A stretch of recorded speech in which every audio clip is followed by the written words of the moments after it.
nun da liburua? Liburua mahain gainean da. Mahai gainean. Bai, liburua mahain gainean da. Eta arkatza? Nun da arkatza? Arkatza liburupean da. Bai, liburupean da.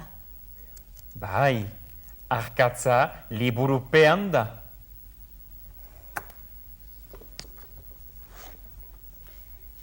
Eta ni mahain aintzinean naiz.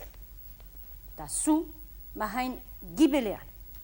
Ba, zu aitzinean eta ni gibelean. Bai, ni aintzinean eta zu gibelean.